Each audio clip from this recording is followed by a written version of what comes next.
જય સ્વામિનારાયણ મિત્રો. મને આશા છે કે તમે લોકોએ બહુ સારી રીતે વેકેશન માણેલું હશે. આમ તો જોવા બેસીએ તો છેલ્લા 1 વર્ષથી આપણે વેકેશન જ છે, પણ છતાં કોઈ અભ્યાસના ટેન્શન વગર, કોઈ જ તકલીફો વગર, ભણવાનું વિચાર્યા વગર જે આનંદ કર્યો એની મજા જ જુદી હોય છે. મિત્રો, આજે આપણે જે શરૂઆત કરીએ છીએ વેકેશન બાદના સેશનની, તો એમાં મેં તમને એક પીડીએફ ફાઇલ મોકલાવેલી. એ પીડીએફ ફાઇલમાં અમુક પેરેગ્રાફ લખેલા હતા. એ પેરેગ્રાફની નીચે ખાસ સૂચના હતી. પેરેગ્રાફ નંબર 1, તો એને સાદા વર્તમાનકાળ, ચાલુ વર્તમાનકાળ કે ચાલુ ભૂતકાળ એમાં લખવાનો, એ સૂચના હતી. તો આજે એટલા જે 5 પેરેગ્રાફને જે અલગ અલગ કાળમાં જે લખવાના હતા તેની આન્સર શીટ અને તેની સાથે એક પૂર્ણ વર્તમાન કાળમાં દરેકે દરેક કાળના પેરેગ્રાફને પૂર્ણ વર્તમાન કાળમાં ફેરવેલા છે. આ 2 વસ્તુ આજે આપણે આ સેશનમાં જોવાની છે. તો ચાલો આપણે સ્ટાર્ટ કરીએ. ને મને આ અગાઉ પણ મેં આપને લોકોને કહેલું કે આ જે બધા પેરેગ્રાફ છે એ તમારા ફેરબુકમાં લખવાના નથી. આજે વધારાના જે પેરેગ્રાફ આપ્યા તે ફક્ત ઉપરના જે 5 પેરેગ્રાફ હતા એ લખવાના હતા. નીચેના જે પેરેગ્રાફની મેં રેડથી સૂચના હતી એ તમારે ફેરબુકમાં લખવાના નથી. ચાલો હવે સ્ટાર્ટ કરીએ. જો પહેલો પેરેગ્રાફ શું આપ્યું છે, Milan visited his village. He stayed there for 2 days. He enjoyed visiting farms. He liked to stay there. એટલે આમ જોઈએ તો આ જે વાક્ય રચના જે બનેલી છે તે સાદા ભૂતકાળની છે. આપણે 3 કાળમાં ફેરવવાનું છે: સાદો ભવિષ્યકાળ, સાદો વર્તમાનકાળ ને સાદો ભૂતકાળ. તો પહેલાં આપણે સાદા ભવિષ્યકાળમાં ફેરવીએ. મિલન will visit his village. He will stay there for 2 days. He will enjoy visiting farms. He will like to stay there. જો ભવિષ્યકાળની વાક્ય રચના હોય એટલે એમાં આપણે શું ફેરફાર કરવાનો? વિલ પછી આપણે શું મૂકી દેવાનું? સીધું વર્બ, એટલે વાક્ય રચના પૂરી. ખ્યાલ આવી ગયો મિત્રો? હવે આ જ પેરેગ્રાફને આપણે સાદા વર્તમાન કાળમાં ચાલુ વર્તમાન કાળમાં ફેરવીએ. Milan is visiting his village. He is staying there for 2 days. He is enjoying visiting farms. He is liking to stay there. ચાલુ વર્તમાન કાળમાં ફેરવું. હવે આપણે વાક્યરચનાને સાદા ચાલુ ભૂતકાળમાં ફેરવીએ. Milan was visiting his village. He was staying there for 2 days. He was enjoying visiting farms. He was liking to stay there. એટલે સાદો ભવિષ્યકાળ, ચાલુ વર્તમાનકાળ અને ચાલુ ભૂતકાળની આપણે વાક્યરચનાઓ આ પેરેગ્રાફમાં જોઈ. બીજા પેરેગ્રાફમાં શું આપ્યું છે તમે જુઓ. The teacher calls the student. He gives them work. Who breaks my new toy car. We respect him. પહેલાં વાક્યને સાદા ભવિષ્યકાળમાં ફેરવવાનું છે. તો કે the teacher will call the students. He will give them work.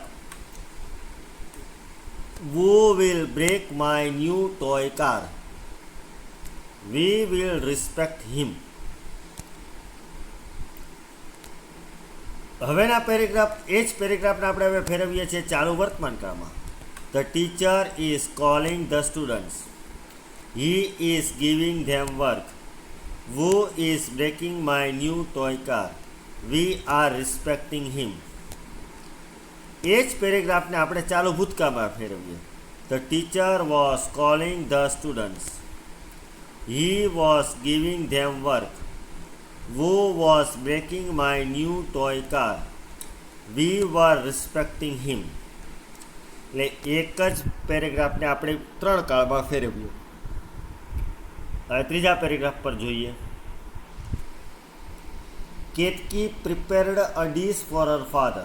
Prepared એટલે વાક્યના કયા કાળની બની મિત્રો? સાદો ભૂતકાળ. હવે એને આપણે શેમાં ફેરવવાનું છે? સાદા વર્તમાન કાળમાં, ચાલુ વર્તમાન કાળ અને ચાલુ ભૂતકાળમાં ફેરવવાનું છે. તો જુઓ, Ketaki prepares a dish for her father. She gives surprise to her father for preparing the dish. What does she prepare? Her father waits for dish to be served by her. હવે જો કેતકી ત્રીજો પુરુષ એક વચન છે એટલે સાદા વર્તમાન કાળમાં આપણે એસ અથવા તો ઈએસ પ્રત્યય લગાડ્યો. હવે વાક્યને ચાલુ વર્તમાન કાળમાં ફેરવીએ. જો Ketaki is preparing a dish for her father. She is giving surprise to her father for preparing the dish. What is she preparing? Her father is waiting for dish to be served by her. હવે વાક્યને આપણે ચાલુ ભૂતકાળમાં ફેરવીએ.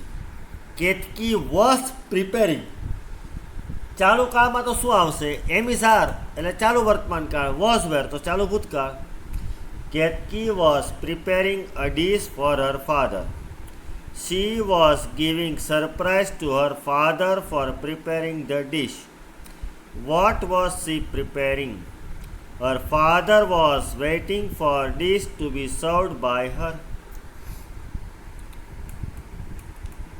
ચોથામાં જોઈએ તો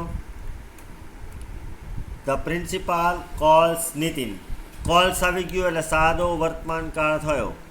તો આને આપણે શેમાં ફેરવવાનું છે? સાદો ભૂતકાળ, સાદો ભવિષ્યકાળ અને ચાલુ ભૂતકાળ. તો કે જો the principal cold Nitin. Nitin ran fast to get to the office, but he fell down and broke his leg. The peon helped him. હવે વાક્યને સાદા ભવિષ્યકાળમાં ફેરવી. The principal will call Nitin. Nitin will run fast two gate to the office, but he will fall down and break his leg. The peon will help him. કયા કાળમાં ફેરવું? સાદો ભવિષ્યકાળ. હવે આપણે જોઈએ ચાલુ ભૂતકાળ. The principal was calling Nitin.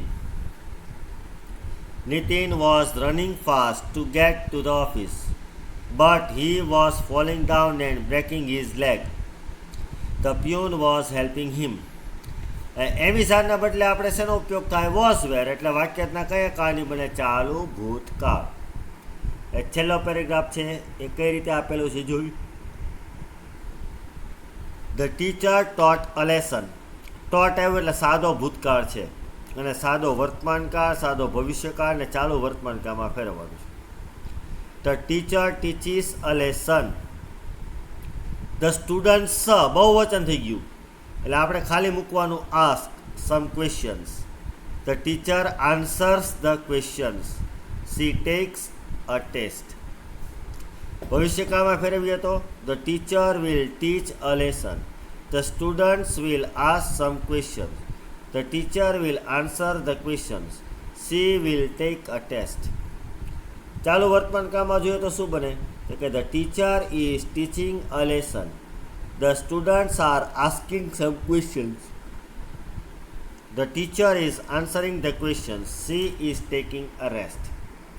આ જે બધા પેરેગ્રાફ મેં આ રીતે સૂચના આપી હતી તમારે રફ બુકમાં લખવાના હતા, બરાબર છે? ફેરબુકમાં લખવાના નથી. તમે જે લખ્યા હોય ને આ રીતે તમારે ચેક કરીને જોવાનું ક્યાં આગળ તમારી ભૂલો છે. હવે આપણે જે શરૂ કરીએ છીએ તે પૂર્ણ વર્તમાન કાળની વાક્ય રચના. એક પેરેગ્રાફ આપેલો હોય છે એને આપણે પૂર્ણ વર્તમાન કાળમાં લખવાનો છે. તો પહેલો પેરેગ્રાફ શું છે એ પહેલાં જોવો પડે. તો શું આપ્યું જુઓ. Rahul was celebrating his birthday with his friends at Mumbai. પહેલાં તો કયો કાળ આપેલો છે? તો કે વોઝ સેલિબ્રેટિંગ. એની ઉપરથી ખબર પડે કે વાક્ય રચના છે તે ચાલુ ભૂતકાળની છે. આપણે એને શેમાં ફેરવવાનો છે? તો કે પૂર્ણ વર્તમાન કાળ. તો જો વાક્ય કેમ બને? Rahul has celebrated his birthday with his friends at Mumbai. He has enjoyed the dance party. He has waited for his friends. પ્રશ્ન રચનામાં હેઝ પહેલાં. Has he plan to do new thing. બધા અલગ અલગ પેરેગ્રાફ આપેલા હશે. એટલે અહીંથી તમારા આ જે પૂર્ણ વર્તમાન કાળ જે છે તમારા બધા જ પેરેગ્રાફથી ફેરબુકમાં લખવાના છે. બીજું, you are busy with your work. કયો કાળ થયો? ખાલી વાક્યમાં આરનો ઉપયોગ થયો છે. એની સાથે બીજું કોઈ જ ક્રિયાપદ નથી, ફક્ત એમ ઇઝ આર મુખ્ય ક્રિયાપદ તરીકે હોય ત્યારે વાક્ય રચના જે બને તે સાદો વર્તમાન કાળ જ હોય. આ યાદ રાખવાનું. તો સાદા વર્તમાન કાળની વાક્ય રચના છે એને આપણે પૂર્ણ વર્તમાન કાળમાં ફેરવીએ. તો you have been busy with your work. હવે આમાં હેવ બીન શું કામ આવ્યું? તો પૂર્ણ વર્તમાન કાળ બનાવવા માટે મારે હેવનો ઉપયોગ થાય જ, પણ એમ ઇઝ અને આર એનું V3નું રૂપ બનાવવાનું હોય તો કયો રૂપનો ઉપયોગ કરવો પડે? બીન, BEEN, એટલે ત્યાં આગળ બીનનો ઉપયોગ થયો. બીજું, you want to finish it on time. You have wanted to finish it on time. You do not waste your time. You have not wasted your time. Do you plan for future. Have you plan for future. ખ્યાલ આવ્યો મિત્રો? ત્રીજો paragraph જુઓ. Mister Bright had a set routine in his life. ફક્ત વાક્યમાં હેડનો ઉપયોગ થયો હોય એટલે વાક્ય રચના જે બને તે સાદા ભૂતકાળની હોય. He got up early. જો બીજા વાક્યમાં ગોટ છે એની ઉપરથી ખબર પડે સાદો ભૂતકાળ છે. તો એને આપણે પૂર્ણ વર્તમાન કાળમાં ફેરવીએ તો કઈ રીતે બને? Mister bright. પૂર્ણ વર્તમાન કાળ માટે શેનો ઉપયોગ કરવો પડે? હેવ અથવા તો હેઝ. એટલે મિસ્ટર બ્રાઇટ છે એટલે આપણે મૂકવાનું હેઝ. અને હેડનું V3નું રૂપ પણ શું બને? તો કે હેડ જ બને. એટલે હેડનો ઉપયોગ એમને ભૂતકૃદંત તરીકે થયો છે. તો mister Bright has had a set routine in his life. He has got up early in the morning. He has had a quick wash. જો હેડ છે ભૂતકાળ થયો, પૂર્ણ વર્તમાન કાળ બનાવવા માટે હેઝ પ્લસ V3 એટલે આપણે હેઝ હેડ મૂક્યું. A quick wash and then has gone out for morning walk. His son has accompanied him. અકમ્પનીડનો મતલબ થાય સાથ આપવો. ચોથો પેરેગ્રાફ જોઈએ. Nita will tell a story to her brother. Will tell છે એની ઉપરથી ખબર પડે કે વાક્યરચના બની છે તે સાદા ભવિષ્યકાળની છે. આપણે એને પૂર્ણ વર્તમાન કાળમાં ફેરવવાની છે. તો Nita has told a story to her brother. She has also taught her brother. She has studied in college. She has been scholar student. ખ્યાલ આવ્યો મિત્રો? પાંચમો પેરેગ્રાફ છે. Atul is drawing a picture for his room. તો Atul has drawn a picture for his room. He is taking training in classes. He has taken training in classes. He is playing music. So he has played music. He is helping others. So he has helped others. એટલે ચાલુ વર્તમાન કાળને આપણે પૂર્ણ વર્તમાન કાળમાં ફેરવ્યું. હવે વાક્ય રચના તમે જુઓ તો હેડ ગોન આપ્યું છે. You had gone to the park. એટલે હેડ ગોન છે એટલે વાક્યરચના કઈ બની? તો કે પૂર્ણ ભૂતકાળ. પૂર્ણ ભૂતકાળમાં હેડ પ્લસ V3 આવે. તો પૂર્ણ વર્તમાન કાળમાં શું આવે? તો કે હેવ હેઝ પ્લસ V3. એટલે હેડની જગ્યાએ શોનો ઉપયોગ કરવાનો? હેવ અથવા તો હેઝનો.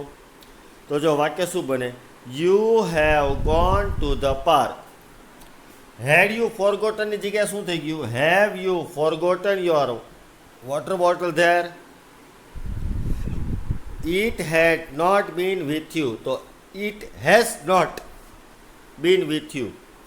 You have played a lot there. ખ્યાલ આવ્યો મિત્રો? તો તમારે આ જે છેલ્લો જે ભાગ જે છે અહીંથી change the following taste as shown પૂર્ણ વર્તમાન કાળ એ પેરેગ્રાફ્સ તમારે બધા જ ફેરબુકમાં લખવાના છે. આની સાથે હવે આપણે એક પૂર્ણ ભૂતકાળની વાક્યરચનાઓ જોશું. એ વાક્યરચના પૂર્ણ થયા બાદ હું તમને અસાઇનમેન્ટ આપીશ. એ અસાઇનમેન્ટમાં હું તમને પહેલાં 5 પેરેગ્રાફ હું તમને સમજાવીશ અને બાકીના જે બધા પેરેગ્રાફ્સ છે એ તમારે તમારી રીતે સોલ્વ કરવાના. જેમ આમાં મેં આન્સર શીટ આપી એ રીતે એની પણ હું તમને આન્સર શીટ આપીશ કે જેથી તમારે એ બધા પેરેગ્રાફ લખવામાં મુશ્કેલી નડે નહીં. અસાઇનમેન્ટ જે હોય તે ફેરબુકમાં લખવાનું નહીં. એ અસાઇનમેન્ટ છે એ પિન પેજમાં લખો કે અલગ તમારી જે જૂની જે બુક હોય એમાં તમે અસાઇનમેન્ટ બુક એની બનાવી નાખવાની. જૂની એટલે ગઈ સાલની જે 9મા ધોરણમાં ભણતા હતા એ જે અસાઇનમેન્ટ બુક તરીકે તેનો ઉપયોગ કરવાનો. એમાં બધા જ અસાઇનમેન્ટ એમાં તમારે લખતા જવાના. એટલે તમારે એ એક જ વસ્તુ તમારે યાદ રાખવાની રહે. મને આશા છે કે તમને આ સેશનમાં મજા આવી હશે અને કોઈ પણ સવાલ હોય તો સંપર્ક કરી શકો છો. જય સ્વામિનારાયણ.